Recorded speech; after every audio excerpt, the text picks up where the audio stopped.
ಲಕ್ಷಾಂತರ ಸಿನಿ ಪ್ರೇಕ್ಷಕರ ಹಾಟ್ಸ್ಪಾಟ್, ಅನೇಕ ಸ್ಟಾರ್ಗಳ ಲಕ್ಕಿ ಥಿಯೇಟರ್.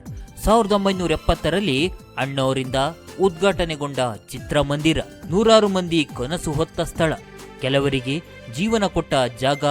ಊರ್ವಶಿ ಥಿಯೇಟರ್ ಇನ್ನು ನೆನಪು ಮಾತ್ರ.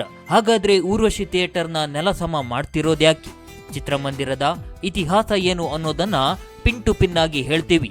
ಅದಕ್ಕೂ ಮುನ್ನ ಇಂತಹ ಇಂಟ್ರೆಸ್ಟಿಂಗ್ ಮಾಹಿತಿಯಾಗಿ ನಮ್ಮ ಪೇಜ್ನ ಫಾಲೋ ಮಾಡಿಲ್ಲ ಅಂದ್ರೆ ಇವಾಗಲೇ ಫಾಲೋ ಮಾಡಿ. ಸಿನಿ ಪ್ರೇಮಿಗಳ ಜನಮನದಲ್ಲಿ ಅಚ್ಚುಮೆಚ್ಚಿನ ಚಿತ್ರಮಂದಿರವಾಗಿ ಉಳಿದಿರುವ ಊರ್ವಶಿ ಆವರಣವನ್ನ ತೆರವುಗೊಳಿಸಲಾಗುತ್ತಿದೆ. KGF 2 ನಿಂದ ಹಿಡಿದು ಕಾಂತಾರ, ಕಬಾಲಿ, ಜೈಲರ್, ಬಾಹುಬಲಿ 2, ಗರುಡಗಮನ, ವೃಷಭವಾಹನ, ಭೀಮಾ ಹೀಗೆ ಅನೇಕ ಸಿನಿಮಾಗಳು ಇಲ್ಲಿ ತೆರೆ ಕಂಡು ಹೌಸ್ಫುಲ್ ಶೋಗಳು ಆಗಿವೆ. ಈ ಚಿತ್ರಮಂದಿರ ಕನ್ನಡ ಸಿನಿ ಪ್ರೇಮಿಗಳ ಮನಸ್ಸಿನಲ್ಲಿ ವಿಶೇಷ ಸ್ಥಾನ ಪಡೆದುಕೊಂಡಿತ್ತು.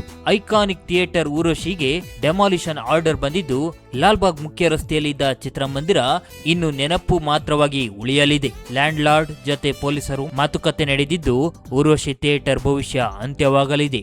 ಬಸಟ್ಟಿ ಶೆಟ್ಟಿ ಗುತ್ತಿಗೆ ಪಡೆದಿದ್ದರು. 2018 ಏಪ್ರಿಲ್ ಇದರ ಅವಧಿ ಮುಕ್ತಾಯವಾಗಿದೆ.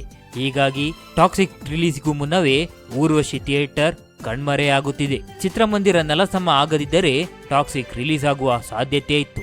55 ವರ್ಷಗಳ ಇತಿಹಾಸ ಇರುವ ಊರ್ವಶಿ ಥಿಯೇಟರ್ 1970ರಲ್ಲಿ ಅಣ್ಣವರಿಂದ ಉದ್ಘಾಟನೆಗೊಂಡಿತ್ತು. ಸ್ಟಾರ್ಗಳ ಲಕ್ಕಿ ಥಿಯೇಟರ್ಗೆ ಈಗ ಸಂಕಷ್ಟ ಎದುರಾಗಿದೆ. 5 ಭಾಷೆಗಳ 5,000ಕ್ಕೂ ಹೆಚ್ಚು ಸಿನಿಮಾಗಳಿಗೆ ಸಾಕ್ಷಿಯಾಗಿದ್ದ ಥಿಯೇಟರ್ನಲ್ಲಿ 1,100 ಸೀಟ್ಗಳಿದ್ದು, 8 ವರ್ಷಗಳ ಲೀಸ್ ವಿವಾದದಲ್ಲಿದ್ದ ಥಿಯೇಟರ್ ಬಗ್ಗೆ ಈಗ ತೀರ್ಪು ಬಂದಿದೆ. ಭೂಮಾಲೀಕರು ಜಾಗ ವಾಪಸ್ ಪಡೆದ ಬೆನ್ನಲ್ಲೇ ಊರ್ವಶಿ ಚಿತ್ರಮಂದಿರ ನೆಲಸಮ ಆಗಲಿದೆ.